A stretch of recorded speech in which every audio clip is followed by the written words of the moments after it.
Говорят, что все дороги мира ведут в Рим, все дороги Франции ведут в столицу страны. Париж позвал и нашу съемочную группу. И когда артисты Селенги уехали на побережье Атлантического океана, мы из города Анжера, известного величественным замком герцогов Анжуйских, на денек отправились в столицу Франции.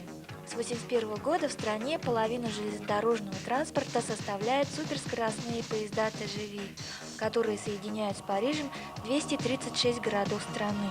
Это чудо техники покрывает 250 км в час. И вот мы уже в пригородах Парижа.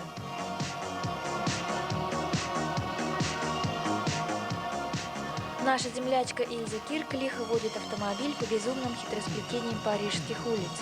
Вместе с мужем, англичанином, воспитывает двоих детей и уже не замечает ничего особенного в парижской жизни. Самая узкая улица Парижа, да? Это вот этот пассаж. Ильза Кирк периодически становится гидом, проводником и советчиком как транзитных гостей, так и новых звезд модельного мира Парижа. Ольга Итагилова в ноябре исполняется 23 года. Начинала манекенщицей в Улан-Удэ. Работала моделью в Москве, снималась для журналов, в том числе для Птюччи. В декабре 96-го участвовала в неделе высокой моды в Москве. В Париж приехала в мае 97-го. Получив отказ в агентстве «Карин», где уже работает наша топ-модель Ирина Пантаева, в тот же день подписала контракт с крупнейшим парижским агентством «Мэдисон», которое до сих пор работало только с моделями европейской внешности. Так, начинала я в Улан-Удэ, в театре моды Зои Данииловой.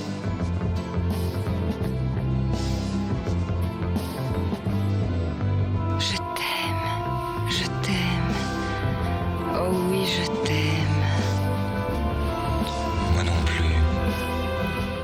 Два, наверное. Потом уехала в Москву. Там проработала год, ну как бы так посмотрела, что такое вообще больший масштаб этой работы.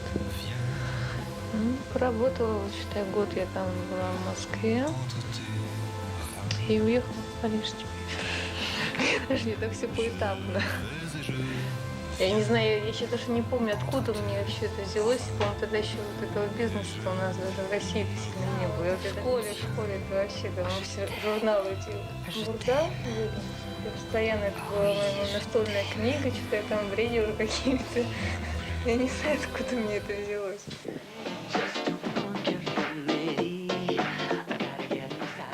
За 2 месяца работы в Париже Ольга приняла участие в нескольких дефиле, снялась для 2 журналов, в том числе для престижного «Пари Матч», где ее легко, кстати, можно было спутать с Пантаевой. И самое главное, с помощью агентства начала создавать свой бук-портфолио, иначе говоря, альбом с лучшими фотографиями, по которым можно судить о возможностях модели.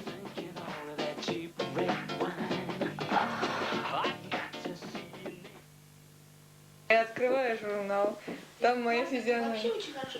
Я вообще скажу, для модели очень трудно здесь начинать. А то, что Ольга за 2 месяца она уже сделала столько кастингов и уже печатается в журналах, здесь пик печатается в журналах. Потому что все носят вот эти книги, это бук, это каждый. Если девушку видите в метро с такой книжкой, значит, Ну модель. вот мне если она худая, изможденная, ни на кого не смотрит, ищет быстрее место усесть и закрыть глаза, эту модель.